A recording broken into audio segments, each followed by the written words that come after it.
morning, students.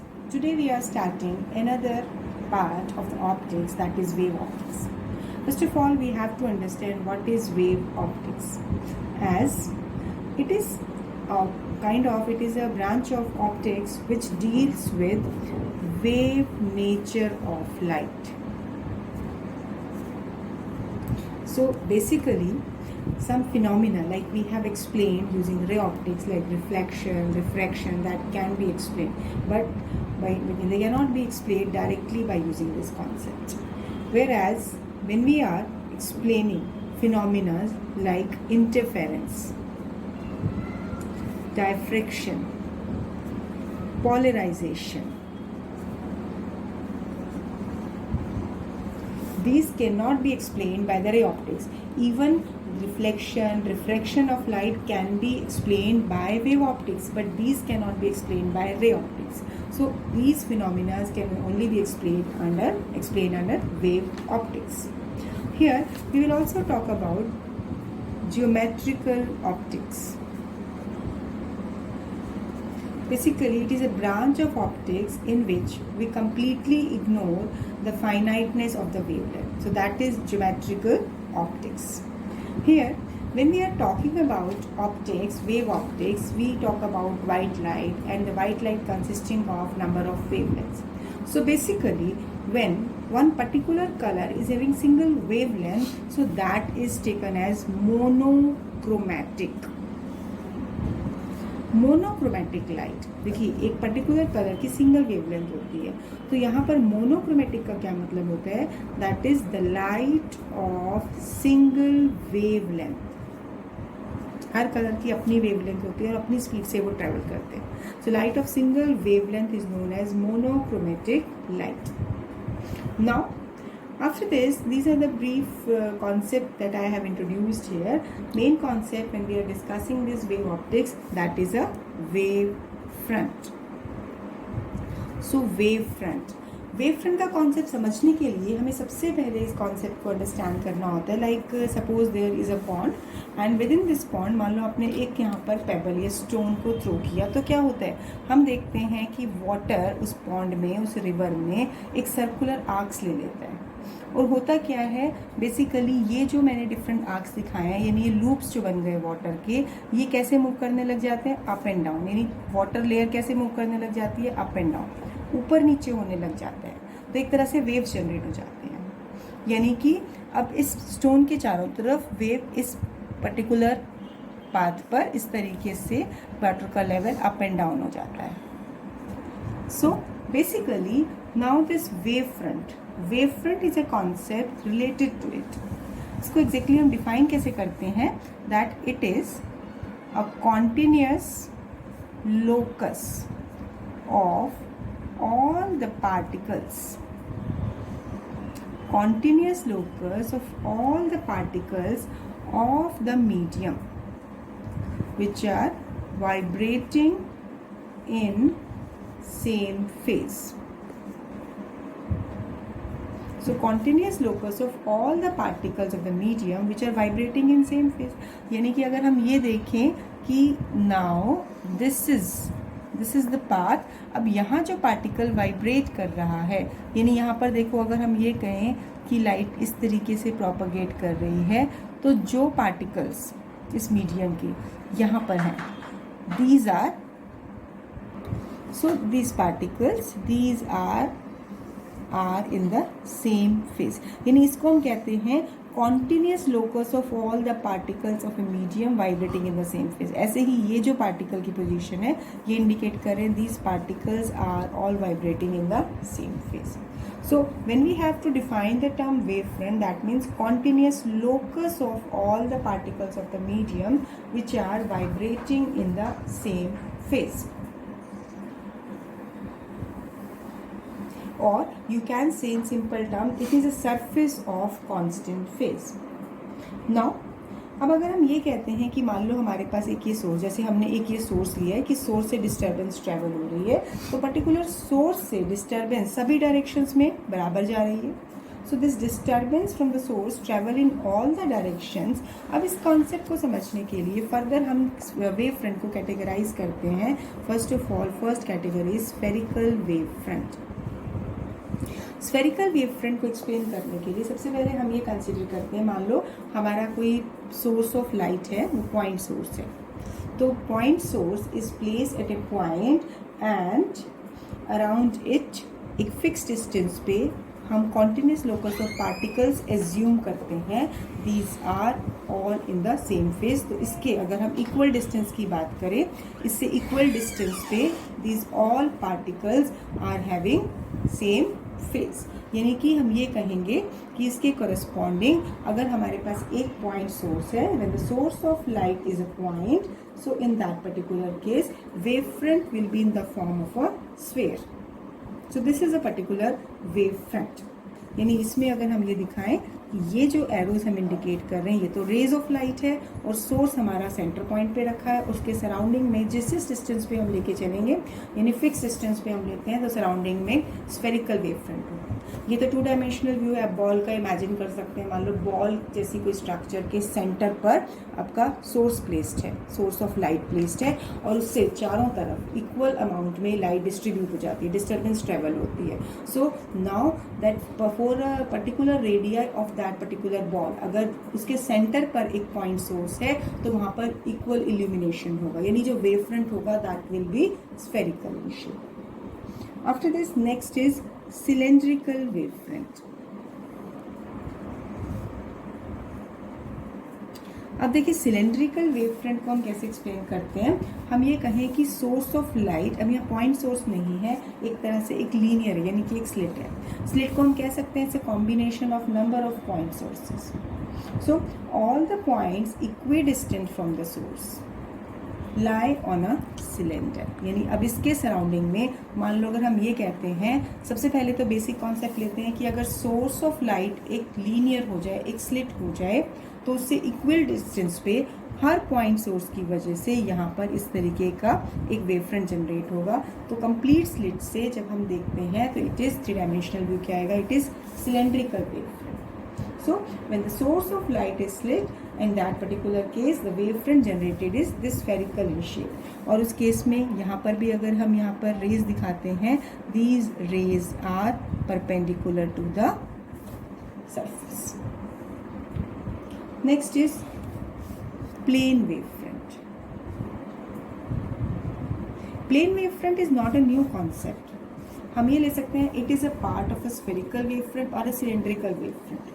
लेकिन उसके लिए क्या हम कंडीशन लेते हैं, यानी हम ये कहें कि सोर्स ऑफ लाइट आपका पॉइंट भी हो या लीनियर हो, दोनों ही कंडीशन में हो सकती है। बट कंडीशन क्या है, दैट पॉइंट, जिस पॉइंट पे हम उसको ऑब्जर्व कर रहे हैं, that is lying at a very large distance. So in that particular case मान लो अगर हम ये कहते हैं कि स्फेरिकल वेव फ्रंट है, अब यहाँ मेजरमेंट पॉइंट यहाँ है, बहुत बड़ा स्फेयर बनेगा, तो उसका कोई एक पार्ट हो जाए, या जैसे कि सिलेंड्रिकल लो, मान लो ये सोर्स ऑफ लाइट स्लिट है, अब इसके सराउंडिंग में ये सिलेंडर है, तो सिलेंड्रिकल का अगर एक पार्ट हम इमेजिन करते हैं तो वो एक तरह से प्लेन वेव फ्रंट कंसीडर किया जाता है। So what you can say, when the source of light is either a point source or a linear source, but it is taken at a very large distance, so small portion of spherical or cylindrical wavefront appear to be plane। यानी कि मान लो हमने sphere का या cylinder का कोई एक part इस तरीके से लिया, तो ये हो गया प्लेन वेवफ्रंट। और इस केस में भी these rays are perpendicular to it. तो सबसे पहला कॉन्सेप्ट हमने नया क्या स्टडी किया है, wave front, then types, spherical wave front, cylindrical wave front and plane wave front. Now after this next, as we are using the term ray actually है क्या? रे हम यहाँ दिखा रहे हैं कि रे is perpendicular to the wavefront। Basically it is a path of energy propagation। यानी along अगर हम कह रहे हैं कि रे is propagating along this direction, that is a path of energy propagation in the limit of wavelength tending to 0। So general form में हम कहेंगे it is a path of propagation of energy in the forward direction। तो अब अगर हम ये कहें कि हमारे पास नंबर ऑफ वेव फ्रंट्स हैं, या अगर हम ये कहते हैं कि हमारे पास प्लेन वेव फ्रंट हैं, तो उस केस में प्लेन वेव फ्रंट को अगर हम डिपिक्ट करें यहाँ पर मान लो इस लाइंस के थ्रू, तो यहाँ पर रेज क्या होंगी, परपेंडिकुलर। इसको ऐसे भी दिखा सकते हैं, या फिर आप इसे number of plane wave front इस तरीके से दिखा सकते हैं। These are parallel and the rays are perpendicular to this wave front. So this is a plane wave front. Next is diverging wave front. अब diverging का मतलब क्या है, यानी रे is appearing to coming from a point. तो अगर हम ये कहें कि हमारे पास मान लो ये पॉइंट सोर्स है, तो रे is appearing to diverge from this point. तो उसके corresponding this is taken as this is the shape of diverging wave front, यानी rays is diverging from this common point. ऐसे ही अगर हम लें converging wave front, अब converging wave front क्या होगा, that rays are meeting at a point, they are meeting at a common point. So this is a point where these are meeting. तो उस case में आपके पास जो कन्वर्जिंग वेव फ्रंट होगा वो इस फॉर्म में होगा, यानी these are the rays, these in both the cases these are the path of the ray and these are converging wave front. So if we have been given question that draw converging wave front or diverging wave front, then this is the concept. Now after this, next topic we are taking is Huygens principle.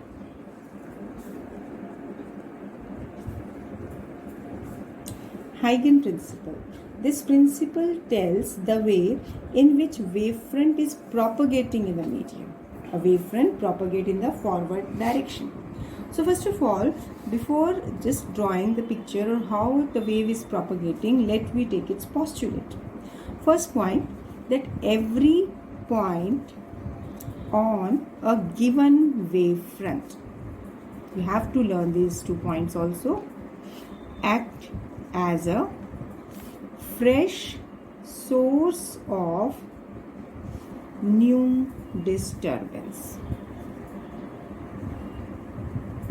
Every point on a given wavefront act as a fresh source of new disturbance, which is called secondary wavelets.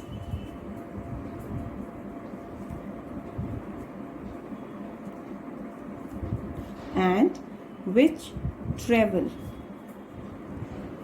in all the directions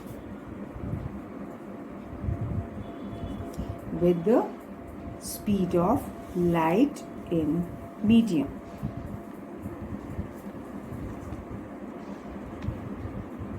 What is the meaning of it? That every point on a given wavefront act as a fresh source of disturbance, यानी आपने अगर ये मान लो spherical wave front लिया है तो इसका हर एक पॉइंट, यानी यहाँ एक पॉइंट सोर्स है जिससे कि वेव फ्रंट जनरेट हुआ है। अब इस वेव फ्रंट का हर एक पार्ट एक तरह से एक पॉइंट सोर्स ट्रीट कर सकता है। So every point on a given wave front act as a fresh source of new disturbance, जिसको हम नेम देते हैं सेकेंडरी वेवलेट्स। अब यहाँ से ये डिस्टर्बेंस आगे ट्रेवल करती है, यानी अगर ये सोर्स है तो इससे प्रोपोगेट कहाँ कर रही है, सभी डायरेक्शंस में जो एनर्जी है वो प्रोपोगेट कर रही है with the speed of light in the medium in which it is propagating. Now here, as first of all we have taken a point on the wavefront that we are considering, we are explaining it with the diagram that we are taking, it is a part of the wavefront. So इस wavefront के इस part पे हमने यहाँ पर कुछ points assume किए 1 2 3। so हम ये कह सकते हैं कि हर एक ये part वेव फ्रंट का एक पॉइंट सोर्स की तरह एक्ट कर रहा है। चाहे हम स्फेरिकल वेव फ्रंट लें, चाहे हम ये प्लेन वेव फ्रंट की तरह ले सकते हैं, कोई भी केस ड्रॉ कर सकते हैं। मैं दोनों ही केस करके दिखा रही हूँ। तो हमने 3 पॉइंट्स लिए हैं, there can be many number of points. Now अब हम क्या कर रहे हैं, सो बेसिकली ये जो वेव फ्रंट जनरेट हो रहा है कहाँ से, मान लो ये पॉइंट सोर्स है और उसके सराउंडिंग में एक स्फेरिकल वेव फ्रंट है या प्लेन वेव फ्रंट है। तो हम क्या करेंगे, अब आगे एनर्जी का प्रोपगेशन कैसे होगा, हम क्या करते हैं, take these points as a centre and radius equal to c t, as c is the speed of light and t is the time for which it is traveling. Now what we will draw, we will draw sphere. So around each of the point 1 2 3, हमने 3 points लिए हैं. हम क्या करेंगे, इसको centre लेके अब यहाँ पर एक हम इमेजिनरी स्फेरिकल रीजन ड्रॉ करेंगे. So we have drawn spheres and these spheres have radius CT and center where these points we have taken. These spherical surfaces represents the position of secondary wavelets after time t. अब हमें next point क्या करना है, ये basically हमने क्या दिखाया है, फर्स्ट पॉस्टुलेट को एक्सप्लेन किया है कि हर पॉइंट इस वेव फ्रंट पे एक सोर्स ऑफ डिस्टर्बेंस है, तो इससे एनर्जी का प्रोपगेशन करने के लिए हमने इस पॉइंट को सेंटर लेके यहाँ सेकेंडरी वेवलेट्स ड्रॉ किए हैं. अब सेकेंड पॉस्टुलेट क्या होता है इसका, हाइगन प्रिंसिपल का, that a surface touching these secondary wavelets in forward direction. Wavelets tangentially, ये important point है, कैसे टच करना चाहिए, tangentially. A surface touching secondary wavelets tangentially in the forward direction at any instant gives new wavefront. So these wavefronts are called secondary wavefront. तो इसका क्या मतलब हुआ कि अब हम चलते हुए इसके कोरस्पॉन्डिंग यूज करेंगे अ सरफेस टचिंग टेंजेंशियल. अब ये देखिए, अगर इन सेकेंडरी वेवलेट्स को टच करते हुए यहाँ पर हम एक टेंजेंशियल सरफेस बनाए, हमने दोनों तरफ सरफेसेस बना दिए, this is forward, this is backward. ऐसे ही अगर हम यहाँ पर भी इसी चीज़ को एक्सप्लेन कर रहे हैं, कोई भी एक केस कर सकते हो, I am explaining in the both ways. तो यहाँ पर जो ये सरफेस टच कर रही हो, दिस इज टेंजेंशियल. ठीक है. So what is the statement, a surface touching tangentially these secondary wavelets in the forward direction at any instant give new wavefront. देखिए हमने फॉरवर्ड डायरेक्शन क्यों बोला है, बेसिकली हम ड्रॉ तो टू टेंजेंट सकते हैं, लेकिन जो ये सरफेस हम कह रहे हैं, मान लीजिए आपका है A1 B1 और ये हो गया A2 B2, तो ये वाला सरफेस है, ये this is in the backward direction. तो इसका मतलब ये आपका बैकवर्ड सेकेंडरी वेवफ्रंट देगा. बट एनर्जी का प्रोपगेशन कहाँ होता है, एनर्जी हमेशा आगे जाती है. अगर ये सोर्स है, इस सोर्स से ये फर्स्ट वेव फ्रंट बना, फिर ये सेकेंडरी वेव फ्रंट बना, फर्दर नए वेव फ्रंट जनरेट होंगे, तो एनर्जी आगे जाएगी, कभी पीछे नहीं जाएगी. तो हम क्या कहेंगे, this surface touching tangentially secondary wavelets but in the backward direction, either this one or this one. So which is contrary to the observation, there is no backward flow of energy. There is always flow of energy in the forward direction. So this is all about Huygens principle. So as per it, we have taken that every point on a given wavefront act as a fresh source of disturbance, and a surface touching these secondary wavelets in the forward direction give propagation of energy. इसका मतलब energy propagate कैसे करती है, यहाँ से आगे गई, यहाँ से फर्दर आगे गई, यानी इस पॉइंट से कोई सेकेंडरी वेवलेट वेवफ्रंट यहाँ बना, इस पॉइंट से फिर एनर्जी प्रोपगेट हुई, फिर प्रोपगेट हुई, इस तरीके से एनर्जी का प्रोपगेशन आगे चलता है. तो इस पर जब क्वेश्चन हमारा होता है तो बेसिकली आ जाता है what are the postulates of Huygen principle and explain with the help of diagram. So now on the basis of Huygens principle we will explain reflection, that is again on the basis of wave theory. For it, let me consider a plane mirror Mn or xy, any surface you can take. I am labeling it as Mn. Now a plane wavefront is incident on a mirror, on this mirror. Let AB is a plane wavefront. We are taking this is A and this is B, and this is incident at an angle BAM. This is angle of incidence. Now, according to Huygens principle, every point on AB is a source of secondary wavelets. तो देखिए, अब अगर हम ये कहते हैं ये wave front है, तो यहाँ पर ये जो रेज होंगी, these are perpendicular to, let it be one. Centre पे भी लेना चाहें आप, अलग अलग मल्टीपल रेज ले सकते हैं. I have taken only these 3 rays, 1 2 3. तो अब देखिए, ये जो rays हैं, they will travel in this medium with the speed of light, that is c, and after time t, what is the distance covered by a ray? Suppose we are taking first ray 3. अब ray 3 when it is traveling in the medium, कोई medium में change नहीं हो रहा है, तो ये अपनी उसी speed से move करेगी and it may travel a distance equal to c into t after time t. यानी t टाइम के बाद अगर हम देखते हैं यहाँ से ये रे कितना distance travel करेगी, c into t.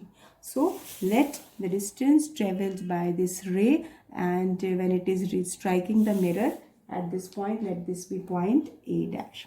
So this distance B A dash, this is equal to CT. Now secondary wavelets from point A will travel the same distance. अब यहाँ से ये जो यहाँ पे से wavelets आ रही है तो यहाँ पर क्या होगा, these will also travel the same distance within the same time t, because here speed of light is also same.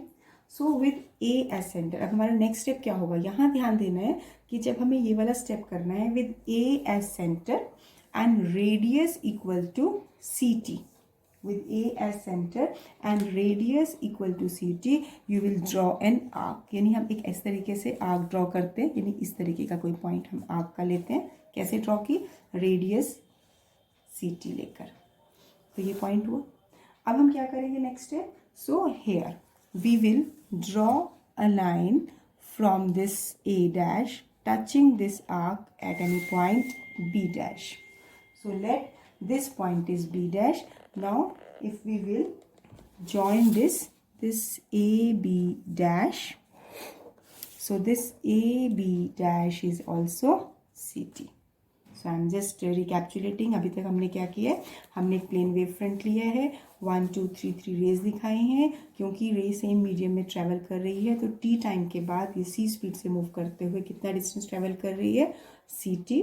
अब यहाँ से आने वाली रेज भी इतने टाइम में सेम डिस्टेंस ट्रैवल करेगी. तो हमने क्या किया, ए को सेंटर लेके एक आर्क लगाई जिसकी रेडियस है सी टी. पर यहाँ इस पॉइंट को लेबल हम नहीं कर सकते हैं. So that what we have done, हमने ए डैश पॉइंट से यहाँ पर एक टेंजेंट ड्रॉ किया इस आर्क का जो मीट किया बी डैश पॉइंट पर. अब हमने ज्वाइन कर दिया ए बी डैश, तो ए बी डैश क्या हो गया, c t. So in this way A dash B dash, you can see this is the reflected wave front. This will be the reflected wave front. So now here angle of incidence is BA dash. This is angle of incidence, and B dash A dash A, this is angle of reflection. B dash A dash A, this is angle of reflection. अब देखिए now here what will happen, अब यहाँ से ये जो ray 3 है law of reflection के according this will emerge out as from here. तो यहाँ से रे 1 जब यहाँ से इस तरीके से रिफ्लेक्ट हुई है, it will also emerge as perpendicular ray to this surface as 1 dash. Ray 2 this will also, अब यहाँ से अगर ये स्ट्राइक करेगी सरफेस पे following law of reflection, it will also emerge out perpendicular to the surface, that is reflected wave front के perpendicular हो जाएंगी. यानी these rays these will emerge out as 1 dash 2 dash and 3 dash. अब देखिए now here we have to prove that angle of incident equal to angle of reflection, क्योंकि हम यहाँ reflection के लॉ को प्रूव कर रहे हैं. तो अब देखिए we will consider two triangle, in triangle A B A dash and triangle A B dash A dash, A B A dash A B dash A dash. तो अब इसमें हमारे पास A A dash ये तो कॉमन है दोनों triangle में. Angle B is equal to B dash. This is equal, why? Because both are equal to 90 degree. And third point, this AB dash यानी A B dash equal to B A dash. B A dash किसके equal है, दोनों C T के. यानी तीनों conditions ये आपकी satisfy हो रही हैं. therefore triangle AB A dash is congruent to triangle, this is your A B dash A dash. अब ये दोनों ट्राइंगल कॉन्ग्रेंट हैं, तो इसका मतलब अब इन ट्राइंगल में हम कह सकते हैं angle I equal to R, यानी angle of incident equal to angle of reflection. So reflection on the basis of wave theory, just basic concept हमें समझना है. पहले हमें ये डायग्राम को बहुत ध्यान से देखना है कि डायग्राम जब आप बना रहे हैं तो इस डायग्राम के कोरस्पॉन्डिंग आपको rays wave front, reflected wave front and reflected rays का पाथ दिखाना है with the condition that A B dash and B A dash are equal, that is equal to c t. फिर उसके बाद हम condition लेते हैं कि ये दोनों ट्राइंगल कॉन्ग्रेंट हो। कॉन्ग्रेंस के लिए आपके पास ये वाला एंगल इक्वल है, these two sides are equal and this base is common, so this congruent to this triangle, तो इसके जो congruent है triangle, तो angle of incident will also be equal to angle of reflection. This is first law of reflection. अब one more point, हम यहाँ reflection में two laws देते हैं। तो basically यहाँ देखिए incident wave front, reflected wave front and this mirror, these all are perpendicular to the plane of paper. So incident ray normal to the mirror, normal to the mirror, and reflected ray all lie in the same plane. So basically this is the second law. और simple terms में हम कह सकते हैं कि incident ray, reflected ray, यानी ये incident ray, ये रिफ्लेक्टेड रे एंड नॉर्मल अगर हम कहीं भी ड्रॉ करते हैं, which are all lie in a same plane, so second law of reflection is also satisfied. So this is how we have explained reflection on the basis of wave theory. So that's all for today. Revise the concepts thoroughly. Thank you. Have a nice day.